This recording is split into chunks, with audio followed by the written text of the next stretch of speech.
Okay, well, another cool one to take a look at today. We got this guy here, and this is pretty interesting because it's just a tiny laptop, as you can see here. This thing is petite, especially compared to what I usually take a look at here, which is like that 15.6 inch to maybe 17-inch display screens and stuff like that. This one is tiny. You don't often see this form factor, probably because it isn't very useful, because it's probably too tiny, but nevertheless, interesting to take a look at here. Let me get a ruler and actually just measure how big this is. Across the top here, we are at 11.5 inches, pretty much 10 by 6.5 it looks like. So really small, definitely a older computer just because of how it's spec'd out. Here we have our Microsoft 2005 licensed product key there. So that dates it definitely. Pretty cool nonetheless. Let's just take a quick peek at the ports real fast. So we got our accessory drive here. We got an SD card slot, which is really cool. We have our USB Type A RJ45, our barrel power. On the back, nothing. On the other side, we have a VGA output. We have another USB Type A, and then our headphone and microphone jacks. And on the front here, we have our Wi-Fi hardware switch, I'm guessing. And then I think this is the power switch there. I didn't know it had a charge. That's fun. We'll take a look at that in a second then when we get this open, but also wanted to show this battery here since it's pretty cool in itself. One of those older styles, but definitely cool finding laptops with these batteries. And I didn't realize this could hold a charge. I did have it plugged in, just to kind of get ready for the video, but okay, I guess it held a pretty good charge here. I do like these battery status buttons here. Those are pretty cool. They don't have those anymore. Probably because we just don't have removable batteries anymore. But as far as the outside goes, pretty simple. Silver design here, but cool nonetheless. It says erase hard drive, Linux install, BIOS unlocked, and a asset tag or something like that. So I'm guessing then this probably has Linux on it. But let's take a look at the inside real quick and just kind of see what it looks like before we give it a turn on here. Yeah, that's a really interesting form factor. Pretty standard size keyboard there, but it's really compressed and small bezels on the edge here, as you can tell if you're gonna fit that keyboard. And this touchpad is really cool. We have a right and left click probably, and that's our touchpad there. Guess I'm not sure what that is. That might be the middle button. With the screen here, that's also real cool. We have our HP webcam up there. Looks like this is an HP mini of some sorts, whatever that means. And the screen is pretty small too. Let's get the ruler again here. See how big that screen is. That's a 10-inch screen, it looks like. So yeah, pretty small. Definitely you don't see too many 10-inch laptops anymore, but it's really cool to find one of these and pick these up. So I did want to note the model here as well. Let's see, from what I can tell, this is the HP 2140. Not quite sure specs on this, but it's definitely going to be pretty bad by today's standards, just because of the form factor and of course from it being from the early 2000s as well. But since it had a charge here, let's give it power on and see what we're working with here. So hold that button down, and we got power on. Cool. Oh, cool, we got Xubuntu opening. That's interesting. Yeah, looks like WordTech Xubuntu here under a profile called Gary. That's fun, I guess, there. What date does it think it is? It thinks it's June 22nd of 2019, so it's been a while since this was updated, it appears, or connected to the internet. Well, let's see if we can check out specs from here. I'm thinking I'll try to put a regular Windows, maybe XP drive in here or something that I have, and we'll boot up into Windows and try to play some games and stuff through that rather than Ubuntu.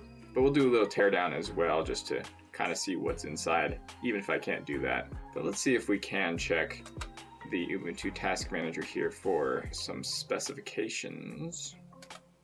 No, it appears not, so I'm going to... Let's open up Terminal here and see if we can view some of the specs. Okay, well let's just try LS CPU here and see what that gives us. Okay, architecture i686 at 32-bit per socket 1, threads per core 2. So it's a single core, dual thread, Intel Atom N270. Yeah, by today's standards, it's pretty bad, but I think we should be able to still run like Battlefront and early 2000s games that I've usually played here. Let's power off this device then and flip it around and see what we can do about opening it up here. Okay, taking out the battery first, of course, we'll set that aside. As far as getting into the meat here underneath this panel, I'm guessing then that there are screws underneath these feet, so I'm going to attempt to take those off here with a prying tool and just kind of lift this back plate off. So yeah, let's try that. I'll try prying out these feet here and see if I can get into it. Okay, well after doing a little prying here, I got this part to pop out, but just from my experience taking apart laptops, I don't believe that this is going to be the way to access the RAM and hard drive and everything internally. It just doesn't feel right, so I'm going to try it a different way. Sometimes these older computers have access to the stuff from the top, like under the keyboard, kind of how it was on the Lenovo T60 where the RAM was underneath the touchpad. So I'm going to unscrew these, which are holding down the keyboard, these screws. So we'll try it that way instead and see what happens.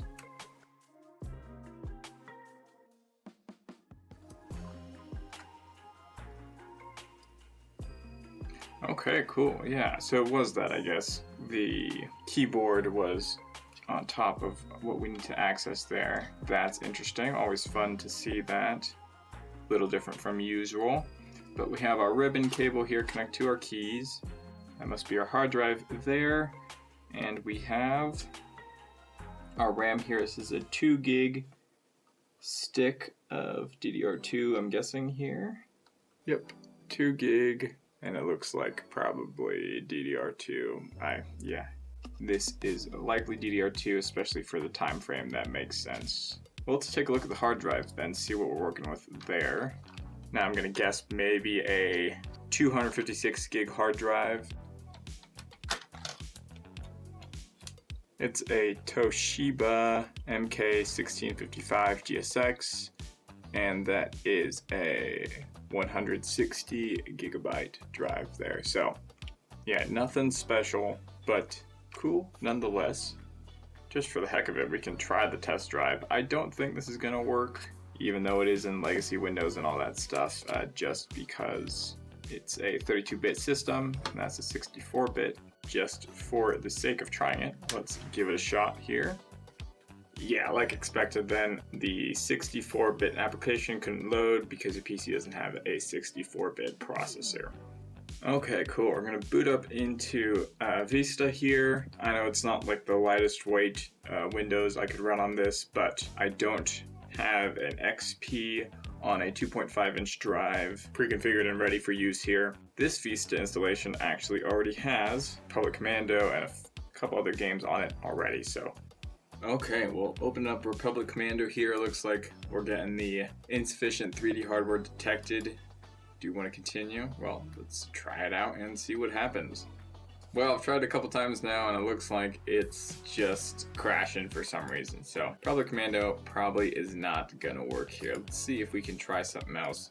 I did try to start Halo 2, but for some reason Halo requires some kind of 3D virtualization that this doesn't support.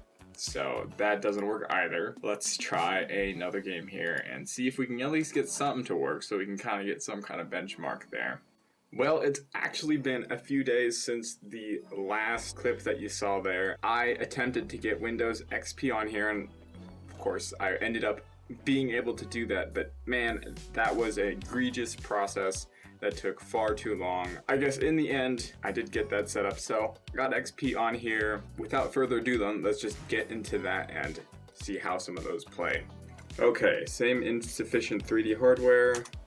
Now I might be missing drivers of some sort. Encountered an error, can't start. Okay, so same probably error as before. Alrighty, well actually nothing else worked. None of my other games worked. So here we are in Unreal Tournament then. Just a practice match. Wonderful.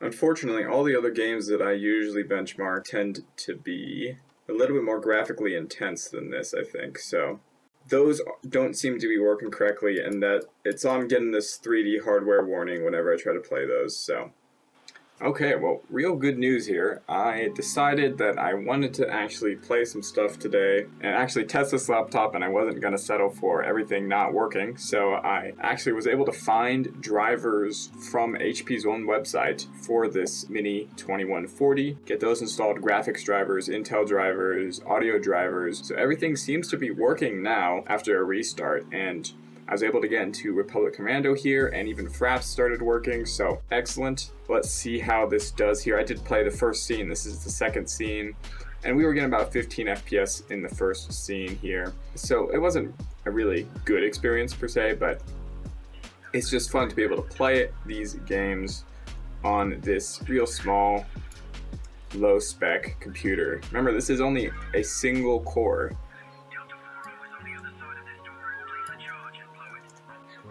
But yeah, as you can see right here, 15 FPS.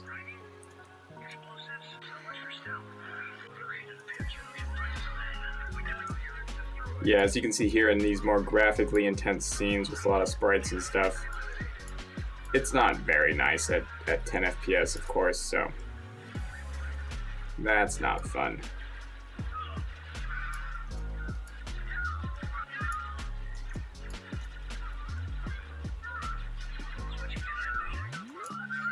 Okay, well, I'm going to do a quick save there. Don't want to play this too much, but we'll try out another game here and see how that works as well. Let's try out the Battlefront 1 and see how well that plays. I'm assuming it should play a little bit better.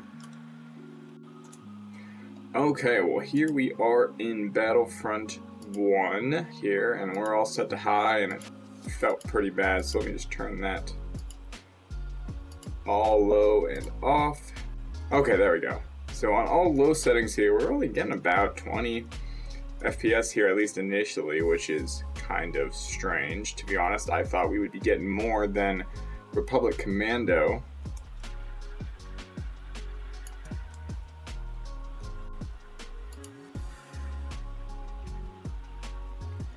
I think it is playing a little better than Republic Commando, even with the low FPS. I think it's more consistent in the 20s, or at least near to the 20s than what Republic Commando was. It's not great by all means. I think 30 FPS is where it'd be like, okay, that's fine. About 10 away from that. And it's not, yeah, again, it's not too bad. It could be a little bit better, and that would improve the experience a lot more. Okay, so now we're in Call of Duty here, all low settings, same thing for ADP. Seem to be doing all right. I did not get a video graphics warning like I did on the Star Wars games, but this definitely, even at low settings here, in a firefight, we're getting about 12 or 13 FPS, which is not very good.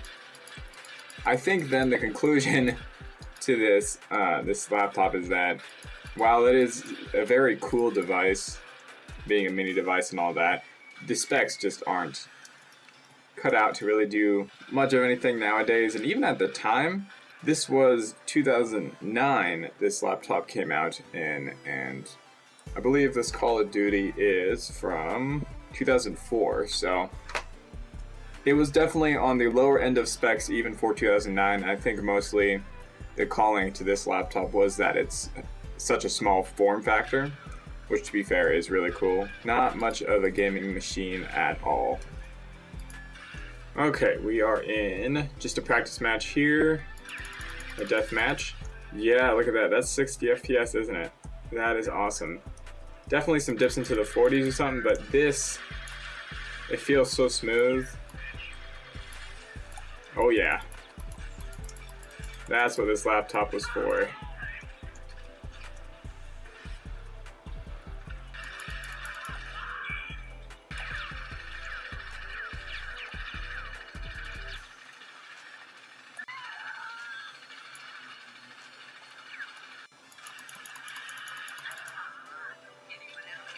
Okay, I lost to a bot, but anyway, that was really fun, and that 60 FPS, that was really smooth to play on. Unreal Tournament runs pretty well. That's awesome. Well, I think that about wraps it up for at least for the testing here. I might run 3D Mark 05, of course, like I usually do, but as far as testing out this computer and seeing what it can do today, and just running some of those older titles, definitely with the correct drivers, it seems to play better, but that makes sense, and I probably should have done that in the first place. But anyway, all in all, it was fun playing on this like 10-inch laptop here. That's just really cool. I don't have many of these small, really small form factor laptops, and it's always really fun when you do get to try these out. But I think that about wraps it up for today's video then. Make sure to like and subscribe, and then I will see ya in the next one.